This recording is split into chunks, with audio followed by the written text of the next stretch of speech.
It is time for us to head over to Ignite Sweden's own sales expert. Jakob Nielsen will give you his 5 key takeaways for successful startup sales to corporates. Having worked in management position in global corporations and in the startup community, he is a forerunner for sustainability and business development. With his high energy, he has become one of the most sought-after coaches for startups, accelerators, corporates, and investors. Please welcome Jakob Nielsen. Jakob, are you with us? Thank you very much. Hi, yes, there you are. Thank you very much, Ronja, for the introduction and for moderating this session. So good. I will share my screen. All right, can you see my screen? Yes. Yes, thank you very much.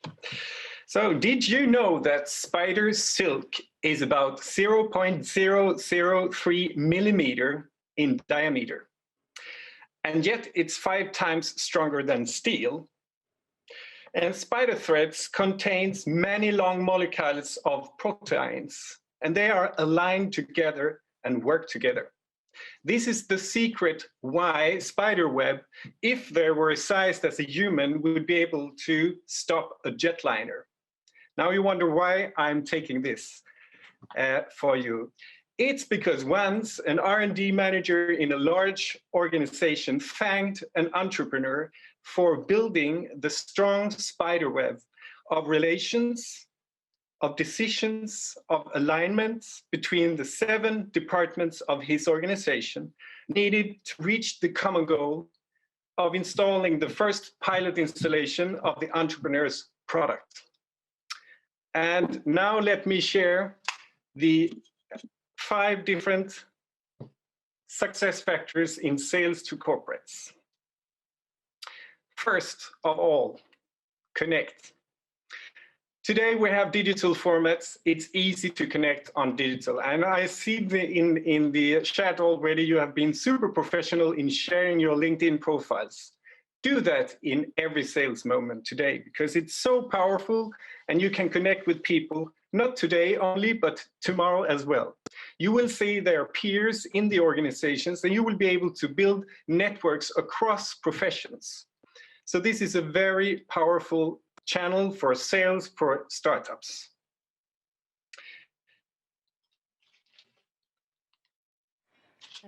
Be precise. Always present your ask. This is a sheet bent knot, and it's used to tie together small lines together with thick ropes. And the analogy is simple, right? A startup starting to work together with a corporate, a large organization. Always have your ask ready.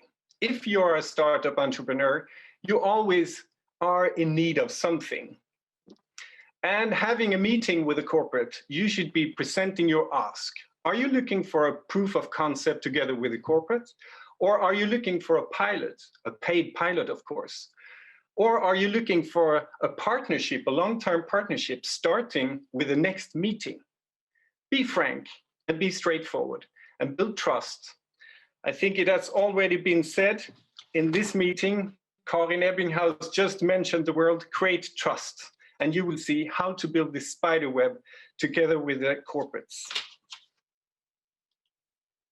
This is the good example of how to present yourself. The story. In one picture, together with words, the context, and a close-up.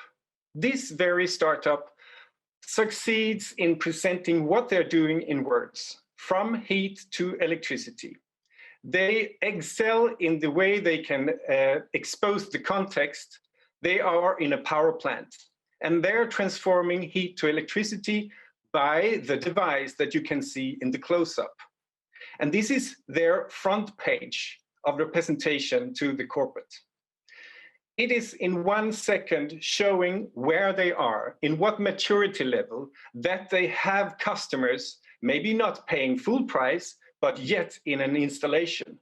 They are piloting their solution and they're getting feedback. They are learning and they are professional in their field. So this is the very good start, how to expose where you are and what you're doing. Simplicity is a virtue. Econo was just saying this: keep it simple. And simplicity is a virtue. It's easy to say, but it's very hard to do. So do your homework. Plan and practice. Practice and be performing in the very way of choosing exactly what to say in a very short format. So it's easy for the ones that are receiving the message to take further on, because that person might have 10 meetings after the meeting with you, and having the role of taking your message into their organization. And then they have to remember what was the message. So be very simple. Keep it simple, from heat to electricity, in the context and in the close-up. Talk through pictures. And then, of course, where are your 10x? Tell about your uniqueness. Why you? Why now? What is your unfair experience, unfair advantage of being in this area? Show trends that goes well aligned with your startup goal. And be bold. Tell them the absolute beauty of your solution. And tell them where you can save 10 times the workforce, 10 times the workload, the work time, the money, the cost, or even be 10 times safer. And use only that. And today we have a lot of software and AI startups. And this is where 10 times come into the picture. But don't fall into the presenter's paradox, because humans tend to collect all the good things about the solution and collect all the numbers. So if you're performing number 10 in one dimension, you're absolutely top 10, and you're performing 10 out of 10. Use only that one. If you have some other good things about your solution, but maybe not number 10, people tend to put it all together and then take the average, instead of reminding where you are the absolute best. So evaluate the value. People take the average in components instead of the sum. That is the presenter's paradox. Check that out on Medium, for example. There's plenty of articles written about the presenter's paradox. Now, the global goals, you have to be aware of: how do you work towards the global goals? Today, large corporations, any organizations, public sector, private sector, are working towards coming towards the global goals in 2030. 192 state government leaders around the world have decided to work towards these goals. And if you, as a startup entrepreneur, have the goal that you are working towards, for example, the number 9, industry, innovation, and infrastructure, it's a common language, it's easy to follow, and it's much, much more easy for people to understand what you're doing. Customers who hear your purpose, your clear purpose of how to change the future, will be willing to spend 66% more cost on you than if you not have the global goals into your business. They're willing to test things 50% more likely. And they're also willing to use their network 50% more. And this is research done on this. So if you're a startup, link your idea, link your solution to the global goal. This will help you in building your strong spider web within the organization. And also tell about why are you doing the things. Talk about your big vision. Talk about where you want to go with your startups. What is the ultimate goal and the effect on the world? Can you save lives? Can you save the planet? Tell that. Now, Steve Blank, back in 2010, stated the essence of a startup, that it's a temporary organization in search for a repeatable and scalable business model. And I've actually added the word sustainable because I think that is today one of the most important things for a startup to do. But let me just stop at the word search, because all companies, independent of startups or large corporations, should be in search. Even large corporations not having innovation will be affected by the changing environment. So they have to be searching for new solutions, new markets, new behaviors. And this is where we come to the people. Go out and get out of the building to talk to people. Learn as much as possible. Get involved. Be the expert. Create the trust. And as Johanna at Tries Imaging said, the first learning she was sharing was about do your homework, understand the customer's problems. And if you as an entrepreneur just go out in the market and tell about your solution, you will not learn anything. You will not be able to change, to adapt. Instead, you should actually ask questions about how are your everyday working? What's your problems? Do you have any challenges? What's your organization look like? What obstacles do you have in your everyday life? Do you have a pain? Are you willing to pay for a solution for that pain? How much are you willing to pay? Ask a lot of questions and listen, and then repeat the answers and get the customers to repeat themselves and to elaborate and build further history and become the expert.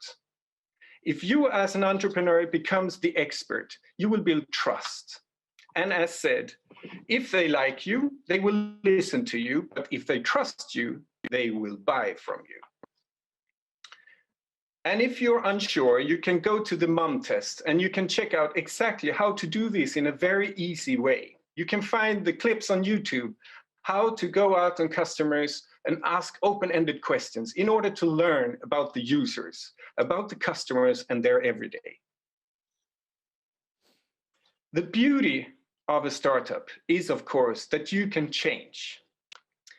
So if you listen to the customers carefully, talk 20% and listen 80% of the time. Then go back, reflect, what did you hear? Analyze, what impact do that have on our solution? And then change. I've been working in very many startup accelerators, and one of the daily questions we had to the startups are, what have you changed today? So if you're not changing, you're not using the potential you have as a startup to be agile, to be changing and finding the right spot on the market, to find the product market fit.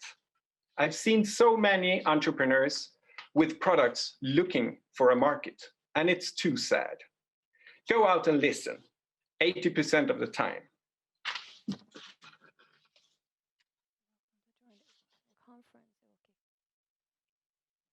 And finally, call to action.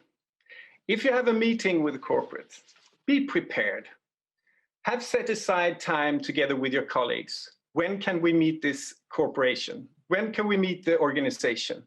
Set aside time slots where you and your colleagues in the startups could meet next time. So come with a proposal already in the meeting.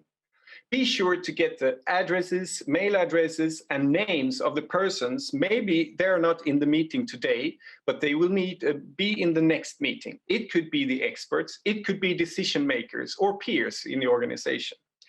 Because as the R&D manager told us, to build the spider web is to be able to organize, to build strong connections, to line up in a common goal together with all these different people, and find the things that make them tick.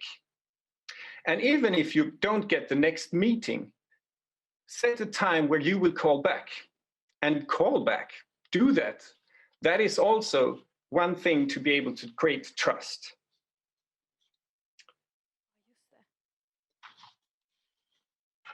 So to wrap up, to be able to build the strong spider web, I would urge you to connect. Never be afraid to connect. This could be in an elevator, it could be in the meeting, it could be like in a meeting like this one, posting your LinkedIn in the chat. Be aware of what is your ask, what is your need. Be prepared with your story. Have it in different length, but build on the same stones, the same building blocks. What is your uniqueness? Why you? Why now? What type of trends are you supporting? And then go out, ask, listen, learn, and change. And then be forward-leaning and get to the next meeting. Thank you very much. That was my presentation. Thank you so much. Can you hear me? I can hear you. Great. Thank you so much for the sessions. Do we have any questions from the audience? Let's see, I have questions popping up here. So we have a few minutes for questions. If you have any questions, just put them in the chat and Jakob will have a chance to answer. What are the most common mistakes? The most common mistakes I see is to be talking too much about yourself, your solution, your techniques, your details. And in the end of the meeting, you end up realizing that you don't know anything about the organization or the person that you just met. Let's see if there are other questions here. Have you ever failed with a sale? What happened? Oh, I've failed plenty of times. So I actually get a lot of failures, but I turn them into kind of learnings. There is no such thing as failure. It's a learning. It's said in the startup community where I'm working.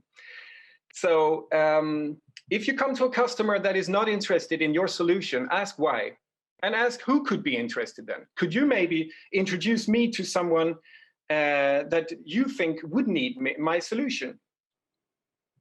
And so it's not a failure not to be able to come to the right. One of the most common failures in sales to large corporations is that you spend a lot of energy and you find out after 1 year that they have a reorganization, a reprioritization of resources, and your case is lost. As a startup, that could be equal to death, but I would urge you to then have a strong spider web and be able to still be able to go in different directions in the organization and repair it, or build the network in other directions too, together with these people. Great. More questions. Time is crucial as a startup. What can you do to speed up the sales process? Can you repeat that, please? Time is crucial as a startup. What can you do to speed up the sales process? Work in parallel. I think be able to work not towards one customer or towards 1, 2, 3, 4, 5 players, because when you're working with sales, you are, or in a startup, you think that you have like 5 key customers, and if that fails, it's the end of the story. But that's not true. There will be many other companies. So build your sales pipeline in different directions with different sizes of companies as well. And note that the largest corporations used to have a lot of comfort, and they are pretty safe where they are. Maybe you should targeting the number 5 on the list instead, because they might be a little bit more hungry to test out new solutions. And you could also reflect on starting with smaller companies that have shorter time to decision, and be able to test your solution, get pilots, get customers, be able to test if it's working before you go to the largest corporations, because that takes a very long time. Great. Not clear on what is the difference between call to action and what's your ask. Could you elaborate a bit, please? So the ask is about what you need in your corporate and in your startup. What is needed in terms of, for example, if you need to validate your solution in a customer context, then that's your ask. But call to action is more that where do we meet next? Where do you find me? What context details do I have? Who should I talk to? So the ask is more on a company level, and the call to action is more on a detail level, how to get to the next step in operations. Great, thank you for clarifying that. What do you think is the best approach to approach a potential customer for the first time? Depending on where you have got information on this customer, you might have seen them as sponsor for large events, or you have seen them in networking events, or you have just like found them on the web because you might think they are interested in you. I have the recommendation to contact them with a mail, and then calling and referring to that mail. And now when we say mail, I'm guessing you mean email, right? Not snail mail. I mean email. Yes. Someone And might go old school listening to this. Yeah, and today I would say that email, not even email, is the model today. It could be LinkedIn, in LinkedIn. Referring to a short contact where you actually could be preferably introduced by someone. A warm introduction is always so much stronger. So if you're interested in getting in contact with a new customer, try to find someone that you know could be introducing someone at that company. Warm introduction is always much stronger. But if you don't have that, then I would say contact the person in an email at LinkedIn and then call them via the switchboard. Fantastic. Curious to know if there is a reference to those statistics about customers being 50% more likely to test, share with their networks if you're working with the CGGs, etc. Exactly. I have plenty of references to these. I'm actually the first business for SDG certified change leader. And I have plenty of links for those who are interested. So please connect with me and I will be happy to share that. Great. Any tips for tech push startups, for example, commercializations of research results, as opposed to market pull startups when it comes to reaching PMF? Oh, that was too complicated for me. Right, we can move on to the next one if you want. Is the pain of longer sales cycles to the public sector compensated by bigger deals or more stable recurrent customer? Yes, in one way it is. And by selling to the public sector, you could, as a startup, benefit from that the public sector have funds for testing new solutions. So if you're lucky, you could get a hold of some of that budgets for testing new solutions and be the ones that gets the opportunity. So public sector have the ability to set aside time and some resources to actually test new solutions. The example I gave with the spider web was actually in the public sector, and we experienced so many different organizational dependencies and even third-party organizations into this project. But the public sector is, of course, a good, stable customer and recurring customer. It takes a very long time. They have resources set aside for new solutions. And I would say it's maybe not the first thing. If you could choose between the public sector and private sector, I would go test my things, having a proof of concept and some validated pilots with private sector first, and then choose the public sector, or work in parallel. Great. When approaching a client for the first time, should you also include your summary visual? The summary visual. Yeah, Ronja, what do you mean by that? Well, let's ask the person in the chat. What do you mean by that? Come back with a question. Yes, thank you. I think that's it for now. No, we have one more here. Should companies that are new and looking for initial prime level customer, let's see here, what are some of the strategies that they can use to attain and close these customers? Prime level customers, I interpret that as the top level customers. And I would say that top level customers tend to be maybe less focused on the price tag and more focused on the quality. And hence, you have to be very, very sure that your product is working, and that you shouldn't test with them. You should have tested that with other clients first. Because you have to be validating that your solution is able to scale from 1 to 10, and then from 10 to 100, and then from 100 to 2,000, before selling to the first and the best player in the market. Great. Thank you so much for this session.